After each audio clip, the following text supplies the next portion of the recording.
अस्सलाम वालेकुम सत बिस्मिल्लाह ते जी आया नूं। शहरे खामोशां दे विच अज रौनक दा समा 10 मुहर्रम हराम। अज लोग अपने प्यारिਆਂ ਦੇ ਕੋਲ आए हुए ने।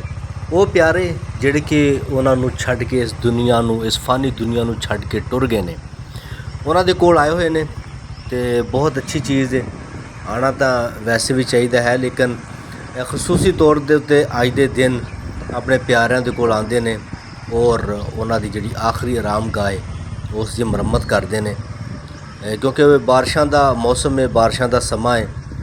तो अच्छी चीज़ है कि आना चाहिए अपने प्यारिਆਂ ਦੇ ਕੋਲ आके तो ज़रूर उन्हों की जी कि जनाब खबरगिरी है कबरां की ज़रूर करनी चाहिए है।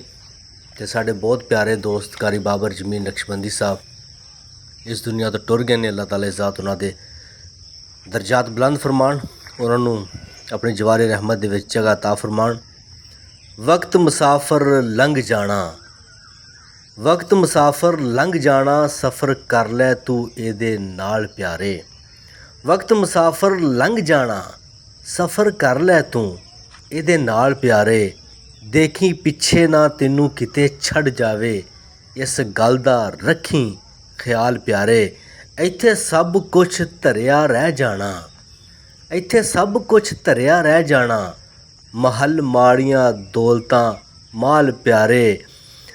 ओ हक नू जेकर पावना है, कर ले संग तू साधुआं नाल प्यारे, कर ले संग तू साधुआं नाल प्यारे। अल्फों चली सी गल साडी, मुड़ के अलफ ते असां मुका दित्ती। अल्फों चली सी गल साडी, मुड़ के अलफ ते असां मुका दित्ती। जो जो बीती है सजड़ों नाल साडे, विचों थोड़ी जही असां सुना दित्ती। लाट दिल दी अपने दिखावणे नूं, धूड़ी रड़े दे विच रमा दित्ती। और लाट दिल दी अपने दिखावणे नूं, धूनी रड़े दे विच रमा दित्ती।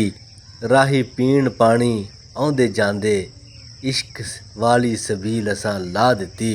वो इश्क वाली सबील असां ला दित्ती। बस तो असां बेबस होए, कुछ बस नहीं साडा चलदा है। ओ बस तो असां बेबस होए, कुछ बस नहीं साडा चलदा ही। सुलगे दिल साडा वांग लकड़ गिली, ना ही बुझदा है ना ही बलदा ही। की पुछना है साडी जिंदगी दा, दीवा राह दे विच पिया जलदा ही। ओ बुझना है दीवार जिंदगी दा, जखड़ दमा दा हरदम चलदा ही, जखड़ दमा दा हरदम चलदा ही। जी दोस्तों, इस दुनिया नूं आखिर हर एक ने छड़ जाना है। अगर अज असीं अपने प्यारिਆਂ ਦੇ ਕੋਲ आवांगे, उन्हां प्यारिਆਂ ਦੀ आखिरी आरामगाह ਦਾ ख्याल रखांगे, उत्थे आण के फातिहा ख्वानी करांगे और फुल्लां दे गजरे ਜਿਹੜੇ ਨੇ ਉਹਨਾਂ ਦੀ ਕਬਰਾਂ ਦੇ ਉੱਤੇ ਸਿੱਟਾਂਗੇ। ਤੇ ਕੱਲ ਨੂੰ ਸਾਡੇ ਨਾਲ ਵੀ इंशाअल्लाह ताला ज़रूर अच्छा होएगा और साडे लिए भी साले सवाब ਲਈ बहुत कुछ होएगा और साडी कबर ते भी रौनकां लगणगीਆਂ। ਤੇ दुआ ही कि अल्लाह ताला दी ज़ात जिन्हां दे भी प्यारे इस दुनिया तो टुर गए ने, ਉਹਨਾਂ ਨੂੰ ਆਪਣੇ ਜਵਾਰੇ ਰਹਿਮਤ 'ਚ ਜਗ੍ਹਾ ਤਾ ਫਰਮਾਣ और ਜਿਹੜੇ ਪਿੱਛੇ ਨੇ ਉਹਨਾਂ ਨੂੰ ਸਬਰ ਤਾ ਫਰਮਾਣ। ਤੇ ਦੋਸਤੋ ज़रूर जाया करो। भावें मैं तो कहना कि हर हफ्ते हर जुमे चक्कर लाओ अपने प्यारिਆਂ ਦੇ ਕੋਲ। अगर हर जुमे नहीं ला सकते तो साल दे विच एक बार ज़रूर जाओ। रब राखा रब दे हवाले।